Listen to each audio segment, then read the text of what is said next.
that it was in 1949 when a reporter named James Donovan asked the FBI to identify their toughest guys. The FBI gave Donovan photos of their 10 most dangerous fugitives, which were published on the front page of the Washington Daily News. And it was an eye-opening success. In 2010, then FBI Director Robert Mueller said that when it comes to apprehending fugitives, quote, "We recognize the unique ability of the news media to cast a wider net within communities."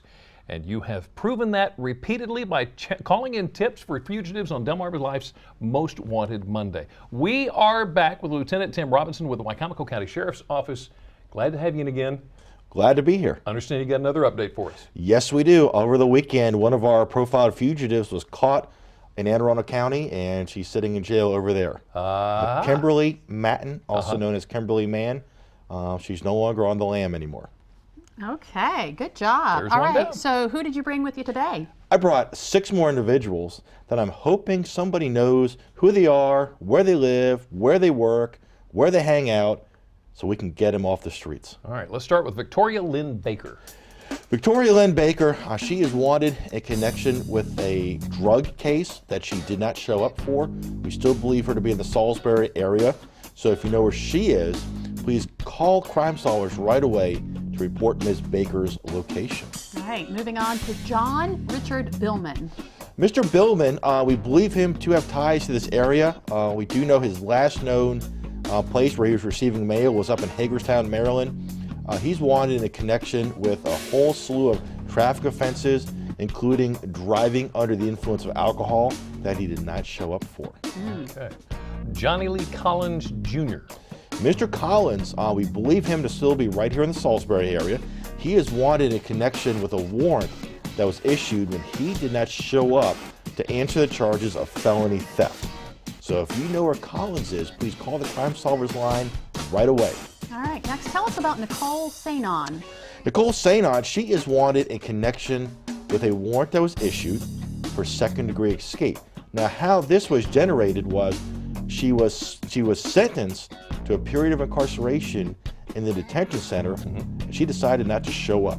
Oh. So when you decide not to show up, it automatically you're treated as an escapee for not showing up to serve your sentence, which generates the arrest warrant for escape in the second degree. So if you know where Nicole is, please call Crime Solvers right away so we can get her brought in. So she not only can she start serving her sentence, but she now faces additional charges for failing to show up.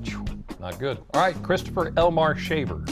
Christopher Shaver, he's wanted in connection with a burglary case. So, and we believe him to be up in Del Mar, just across the state line, and we can bring him back from there. So if you know where he is, or any of your viewers know where he is, please call Crime Solvers and let us know Christopher's location. All right, and finally we have Ramel Tayshawn Shepard. Now, Mr. Shepard, we still believe him to be right here in Salisbury. Again, he is wanted on a warrant, and this warrant is in relation to a robbery case where he violated the terms of his probation following a conviction. So if you know where Mr. Shepard is, please contact the Crime Solvers line right away so we can get him brought in. Okay, now you've got 2 different ways to call in a tip. You can literally call in a tip that gets you in towards any possible reward money. But you can also go to Facebook. That doesn't work the same way. Well, no, it does. I mean, we put our wanted fugitives on Facebook, and we allow them. And the neat thing about that is that's where we share the success stories when people are apprehended, especially people here locally that are a result of somebody's tip. But we really ask that somebody, if they have information, call the Crime Solvers line for a couple of reasons. One, that phone line is staffed and answered 24 hours a day, 7 days a week. So you will get your information in. It's not answered at the sheriff's office or any police department. It's answered by a group of civilians, and they then get the information to us. And that number is 410-548-1776. 24 hours a day, operators are standing by. Lieutenant Tim Robinson, thank you again. Thank you. Thank you so much. And of course, if you would like to see those pictures again, or if you'd like more information on Crime Solvers, go to our website, WDOC.com, click on our picture at the top of the page.